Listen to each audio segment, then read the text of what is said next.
nobody will suspect that you'll hide your lolo here. Sigurado ko nasundan kayo. Nag-iingat naman ako eh. Tsaka sigurado ko walang sumusunod sa akin ng panahon na yun. Sigurado ko ikaw na yung next na target nila. Baba! Sinabi babae! Ano, patay na ba? Buhay na buhay, Stanley. Pwede ba tayo mag-usap? Ano bang gusto mo sabihin sa akin? Naniniwala na ako na hindi ang tatay yung papatay ni Dad. Paano mo nasabi yan? Nawawala ang lolo ko ngayon. Excuse po, ikaw si Marieta, si Lola po. Marieta, ako ito. Kung may gawa ng sulat na yan, pumunta ka rito. Ipupunyag ko na sa'yo ang buong katotohanan. Kailangan ko matawagan si Rigo. Ito. Meron na lang.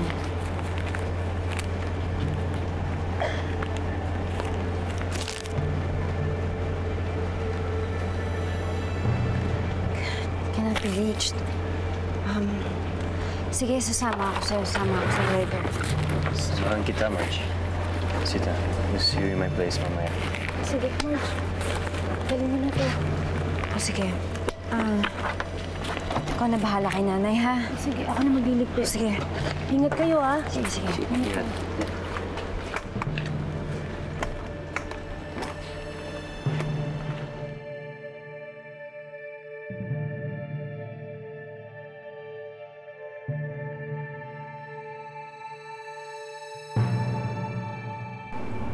Nagkaroon kami ng relasyon ni Gloria noon. Nahuli kami ni Rodrigo. Magulo na pagkatapos noon. Nang biglang may pumutok. Yung pala'y tinamaan si Rodrigo.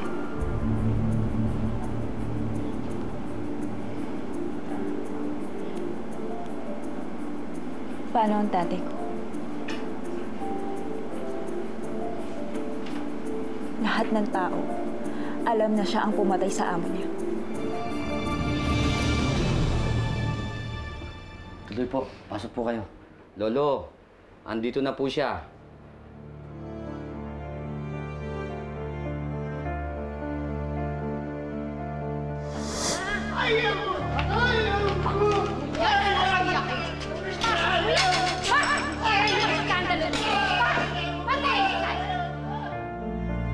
Marieta? Marge, salamat. Salamat at sumama ka. Paano po? Naiwan ko na po muna kayo dito. Salamat, ha. Ako ang lolo ni Rigo. Sabi po sa akin ni Rigo na nawawala po kayo, na delikado po ang lagay niyo. Tatawagan ko na po siya ngayon. Wag. Mas mabuti yung hindi niya alam. Mas mabuti hindi niya alam kung nasaan ako. Hindi niya dapat malaman. Ha? Sabi po niyo dun sa sulat niyo na meron kayong ibubunyag na katotohanan sa akin? Oo. Ano yan? May video? May video ba yan? Ha? Hindi ko alam kung anong gagawin nila sa akin eh. Mas mabuting i-record natin ang lahat ng ibubunyag ko para sa... Ha? Sige po. Kayo po yung hiningi. Sige. Si Gloria may pakananan lahat. At si Juanito ang napag-isipan niyang iseta para hindi mabunyag na nagkaroon kami ng relasyon. Candy, hindi ko alam kung bakit ko sinasabi ito sa'yo. Patawarin mo ako. Ayoko malaman mo sa ibang tao ang buong katotohanan. Dahil natatakot ako. Natatakot ako na mawala ka sa akin. Ang lahat ng sasabihin ko rito ay totoo. 15 taon na mula nang mamatay ang aking anak na si Rodrigo Hilario Jr. Ang lahat ng ebidensya ay itinuro ni Stanley kay Juanito Flores. Ang sabi niya, si Juanito daw ang pumatay sa aking anak. Hindi. Hindi totoo yun, hindi. Narinig ko silang nag-uusap ng manugang ko, si Gloria. Ilang araw pagkatapos nalibing ang aking anak. Hindi lang yun. Nahuli ko pa ilang beses, sinaktan ni Stanley si Gloria para hindi ito magsumbong ng kung anong totoong nagaganap. Bukod pa dyan, ha? Ihinulog ako sa hagdan. At pinilit si Gloria. Nalagyan ng gamot ang lahat ng kinakain ko, lahat ng iniinom ko para tuluyan na akong mabaldado at makalimot. At pagkatapos, ano nangyari? Sinabi sa akin ni Gloria na habulin ko si Juanito dahil tumakas siya. Kasama ang asawa niya. Pati na rin kayong mga anak niya. Tingnan! Juanito!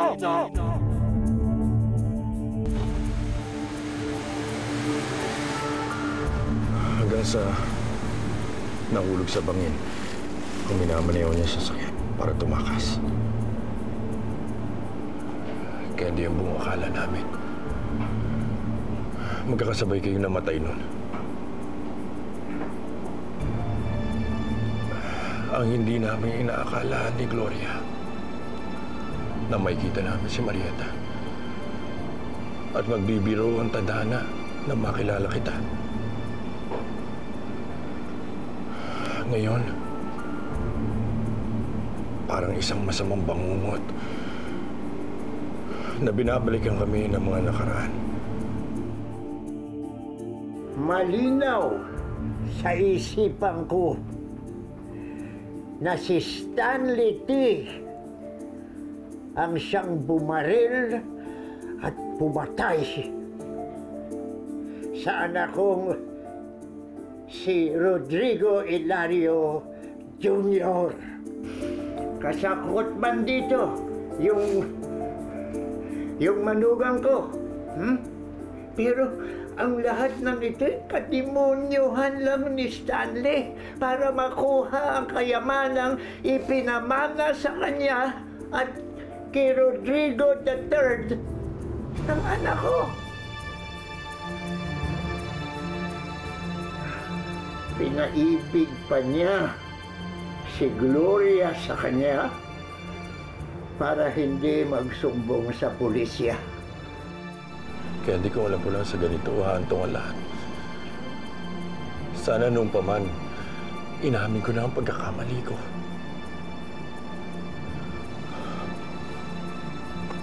Kaya di patawarin mo ako. Gusto kong pagbayaran ang ginawa ko sa tatay mo. Pero ayokong makulong. Ayokong mawala sa'yo. Ayokong malayo sa'yo, lalo-lalo na sa magiging anak natin. Patawarin mo ako. Patawarin mo ako. Salamat, Stanley, sa pangungumpisal mo sa akin.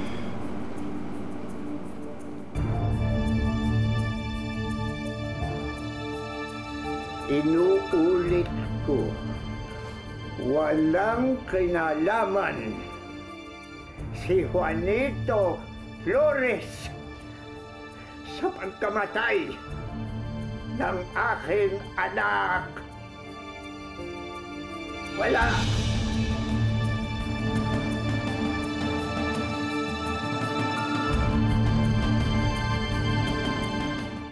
Alam ko po na walang kasalanan ng tatay ko. Kaya lang wala lang ako ebidensya. Lola, maraming salamat sa pagsabi sa akin ng totoo. Sa wakas, malilinis ko na rin ang pangalan ng tatay ko. Kailangan ipaalam ko to kay Rico.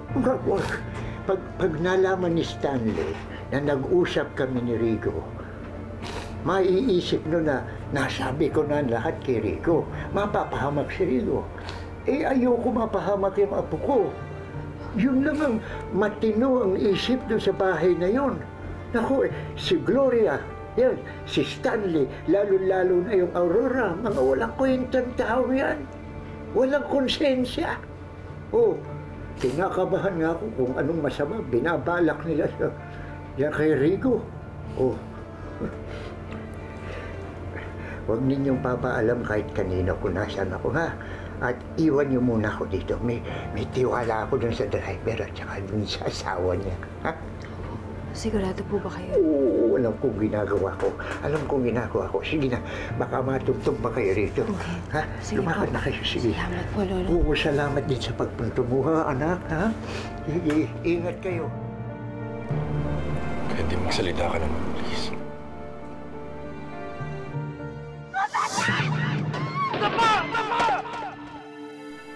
Mga anak, mahal na mahal ko kayo. Babalikan ko kayo dito. Dapat pag wala ang ate, walang gagawa ng ingay o iiyak. Mama, uwiwan! Ayaw ko maghiwalay tayo.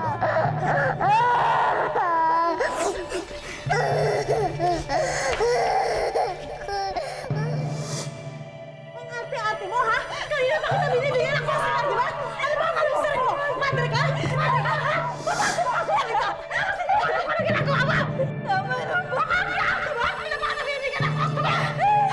Hindi ka talaga... Candy, magsalita ka naman, please. Nawawala na ba ang pagmamahal mo sa akin? Dahil sa ibinunyag ko sa'yo.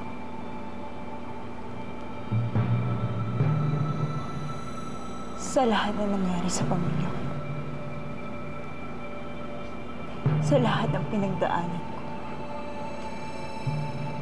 Sa aking kamagbabae ng pagkakautang mo, Stanley. Hindi mo na mababago ang nakaraan. Hindi ko na mabubuhay ang mga magulang ko. Hindi ko na mababawi ang puri at dignidad ko. At lahat ang nawala sa akin. Matapos kami iwanan ng Marietang niya. Bayaran mo ang ginawa mo sa tatay ko. Bayaran mo ng pagmamahal mo sa akin at sa magiging anak natin. Bayaran mo ng material na bagay, ng bahay at komportableng pamumuhay.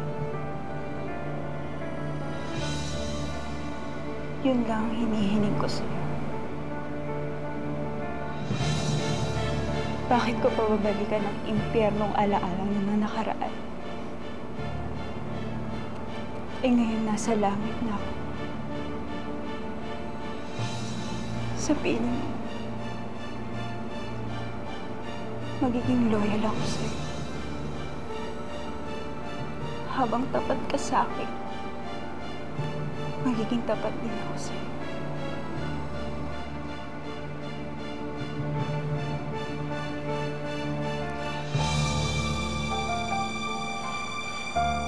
Kailangan natin ng isa't isa. Hindi ka mabubuhay nang wala ako. Ganun din ako. Ganun din ako, Candy.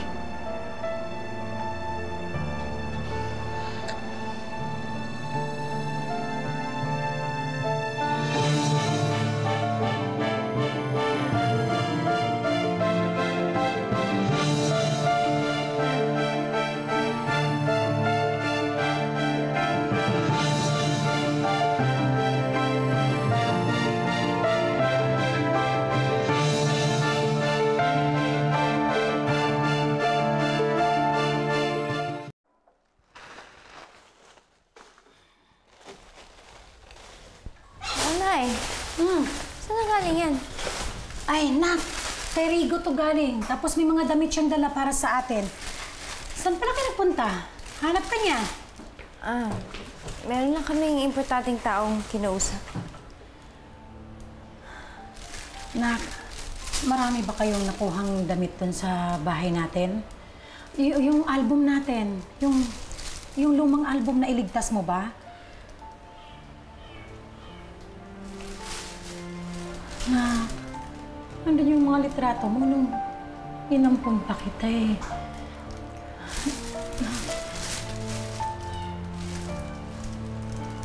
Ang buhay ko, andun sa bahay na yun eh. Pati mga alaala nating mag-ina, andun.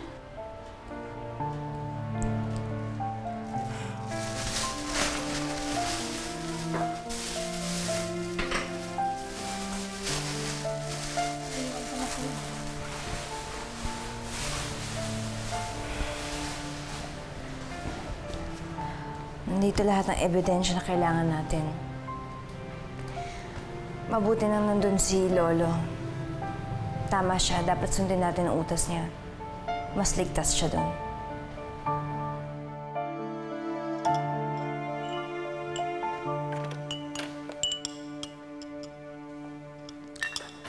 Hi, Rigo. Oh, anak. How was your day today?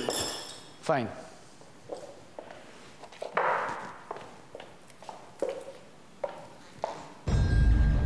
Anak naman, hanggang kailan mo ba ako tatratuhin ng ganyan, ha? Hanggang hindi ko nalalaman yung buong katotohanan. Hanggang may tinatago kayong dalawa sa akin. Ano bang katotohanan ang gusto mo marinig, Iho? Sinabi ko na sa'yo lahat ng totoo. Ma, hindi lang yun. Tulad na lang ng gusto kong malaman kung sino ang gustong pumatay kay Lolo. Nasa panganib ang buhay ni Lolo? Nasaan siya? Okay lang ba siya?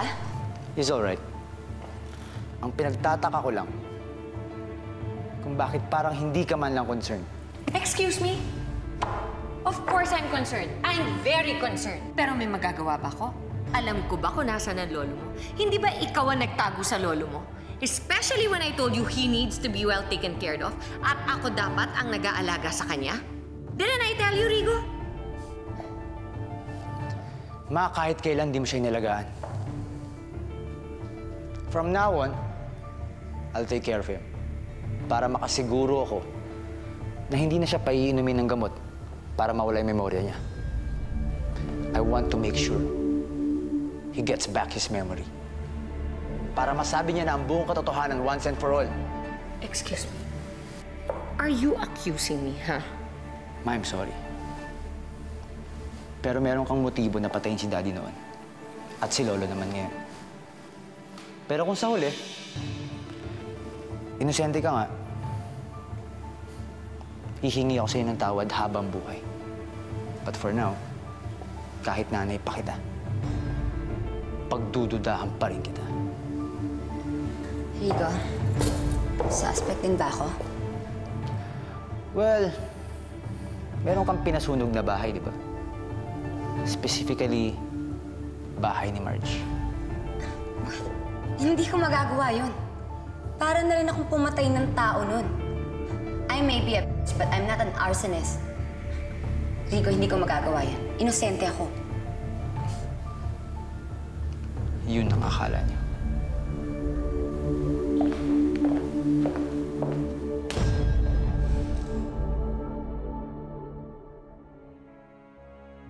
Na si tatay! Ano mga anak? Oh, may pasalubong ako sa inyo. Ito para kay ate, para kay Joy, at para naman ito kay Kuya! Marieta, huwag kang aalis dito. Huwag mong iiwan ang mga kapatid mo. Kahit anong mangyari, huwag mo silang iiwan. Tay, malapit na magkaroon ng hustisya ang pagkamatay mo. Sana tuloy-tuloy na to. Tay, sana patnubayan mo sina Joy at Felix para magkasama-sama na uli kami.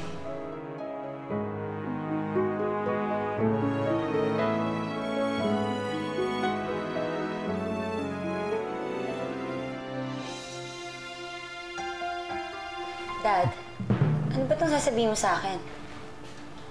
Don't tell me nagtapat ka na kay Candy. That's exactly what I did last night. My version of the truth, pinalabas ko na si Gloria ang mastermind ng lahat. Dad, masyado nang maraming nalalaman yung kapatid ni Marge. Knowledge is power. Huwag kang mag-alala, Aurora.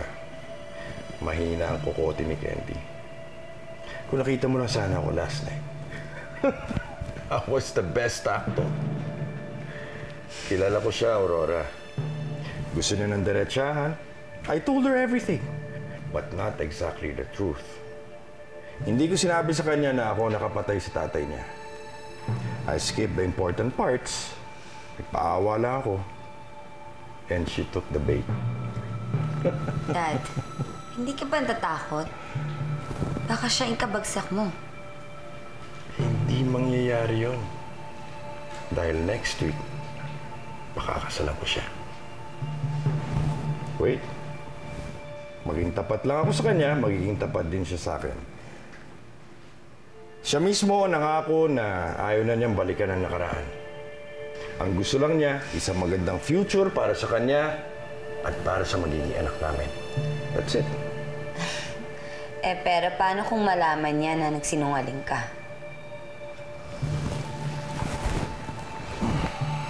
Hindi mangyayari yun. Dahil sa akin na siya maniniwala. Wala na iba. So, nakuha mo ng loyalty ng babaeng yan. Paano yung problema natin kay Lolo? Oh. Akala ko ikaw ang mag-aasikaso, no? Dad, I'm taking care of it. Kaya nga nagpakalungkat na ako kainday ng mga lumang damit ko. At nagpakolekta na rin ako dito sa opisina. Ha? What for? Hindi naman magsasalita si Rico eh. So, I have to use Marge. I'm doing a little charity work today. Okay. Sir, wala pang update si Major pero tatawag daw siya ulit. Sir, ito na po pala. Nandito po lahat ng copy ng financial reports bago mamatay ang daddy niyo. Nandyan din yung printout.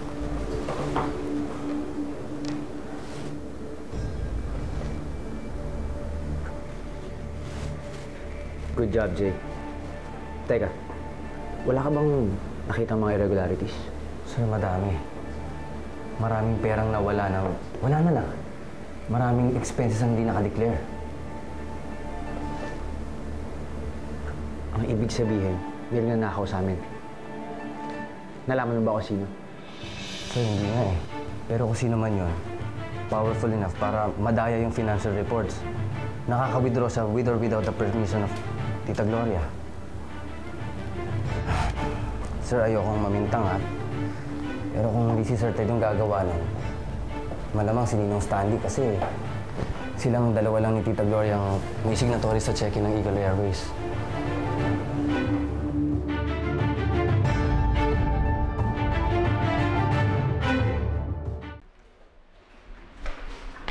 Oh, Xavier. Saan ka pupunta? Okay na ba yung paa mo? Konti sakit na lang. Pero pwede na to. I have to report to the office. Sige, mag-iingat ka. Have a safe flight. That's what I plan to do. In March, I'll check on Rigo. Salamat. Sige, ingat ka. Ikaw ang naman na. I'm sorry. Nabigla lang ako. I always imagine doing that in my dreams. See? Xavier, alis ka? Ingat ha! Ingat. Sige. Ano to na? Wala. Ingat, Xavier. Bye.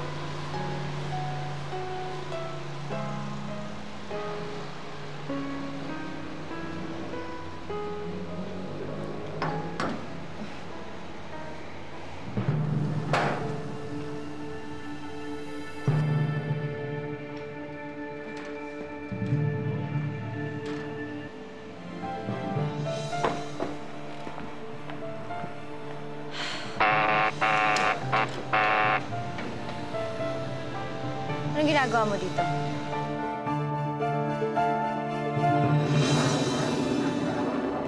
Kinakalkal na niya ang financial report. Pinahiya niya ako sa harapan ng board dahil sa pera nawawala. He's giving me no choice, Gloria. Hindi niya kilala kung sino ang binabangga niya. Alam mo na, dalawa lang naman ang kailangan natin gawin eh. Tumakbo, pagtago, o harapin ang nakaraan. Saan ka na naman pupunta? Kailangan kong makita si Marieta. Hindi maganda ang kutob ko. Candy, hindi mo na kailangan ng maid of honor. Dahil bukas sa bukas magpapakasal tayo. Asan si Rigo? Wala po si Rigo rito. Eh, may papipirman ako sa kanya mga papeles eh. Ang ibig mong sabihin, di pumasok sa opisina ang anak ko? Umalis daw si Rigo kanina para puntahan ka. Nagpabilis para ako ng flower si Rigo para sa'yo. Kailangan na natin pumunta sa polis. Masyado mo nang pinakekialaman si Daddy. Kaya bago pa lumabas ang totoo, dapat mamatay ka na.